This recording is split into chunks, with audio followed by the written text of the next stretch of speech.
La combustion de la matière organique. Les emballages en matière organique sont pratiques, mais leur combustion pose de sérieux problèmes. Fume, pollution, gaz à effet de serre. Les conséquences sont nombreuses. Dans cette vidéo, nous allons comprendre pourquoi il est important de gérer ces déchets de manière responsable. Quelles sont les origines des matériaux organiques? La matière organique. Soit elle est naturelle, c'est ce qui vient de la nature ou des êtres vivants. Exemple de nature animale, comme la laine, le cuir. De nature végétale, coton, bois. Soit synthétique, créée par l'homme, à partir de produits chimiques, et sert à fabriquer de nombreux objets que nous utilisons tous les jours. Comme le plastique et nylon. Tous les matériaux organiques contiennent principalement du carbone, C, et du hydrogène, H. Ils peuvent contenir autres atomes comme l'oxygène, O, l'azote, N, le chlore, Cl. Parmi les matériaux organiques qu'on utilise souvent dans la vie quotidienne, il y a le papier et le plastique. Prenons une feuille de papier et observons-la attentivement. En la brûlant, nous allons pouvoir identifier certains des gaz produits lors de cette réaction chimique et comprendre pourquoi la combustion de la matière organique peut être dangereuse.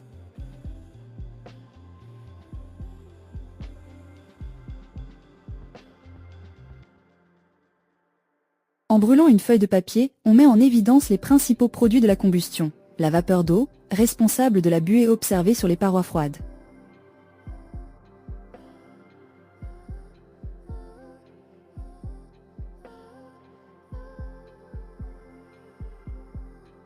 Le dioxyde de carbone, mis en évidence par le trouble de l'eau de chaux.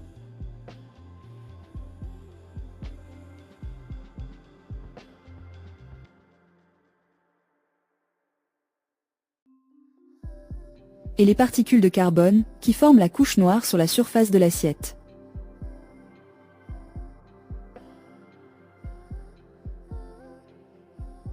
La combustion du papier dans l'air est une réaction chimique au cours de laquelle il se produit de l'eau H2O, présentée sous forme la buée sur paroi de type décès.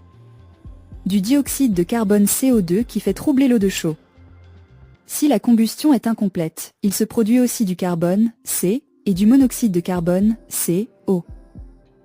C'est une réaction exothermique. Le bilan littéral, papier réagit avec le dioxygène se transforme en dioxyde de carbone, CO2, de l'eau, H2O, et d'autres produits, qui prouvent que le papier effectivement est une matière organique et constituée de l'atome de carbone et d'hydrogène. D'après la loi conservation des atomes en genre et en nombre au cours d'une réaction chimique. Deuxième combustion, c'est celle d'un morceau de plastique de polyéthylène. Nous allons le brûler pour trouver les produits de cette réaction. Au début, commencez par brûler un morceau de ce plastique, en présence de dioxygène. Placez une bouteille en verre au-dessus de la flamme pour récupérer les gaz produits au cours de la combustion.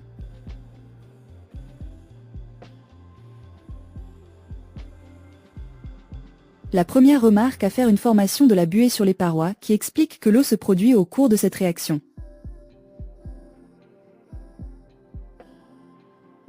Si on ajoute l'eau de chaux dans cette bouteille, nous observons qu'elle se trouble,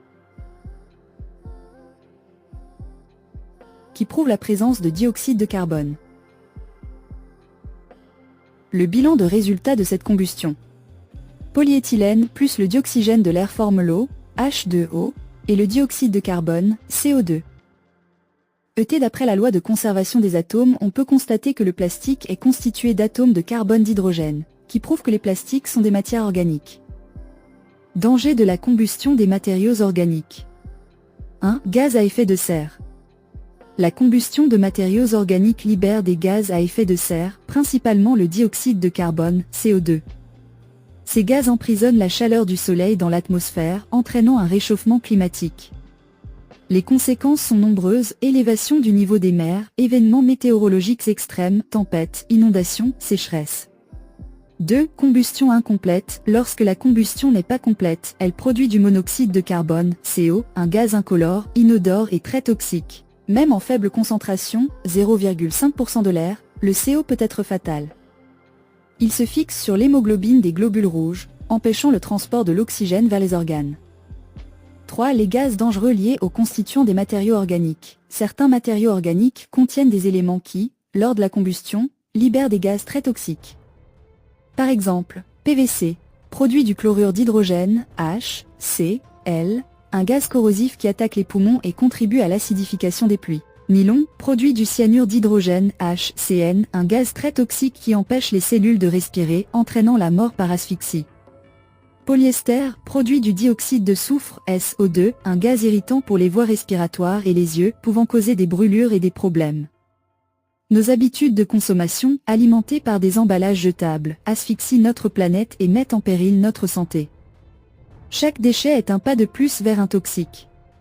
Ensemble, changeons nos habitudes pour un avenir sans plastique et un environnement préservé.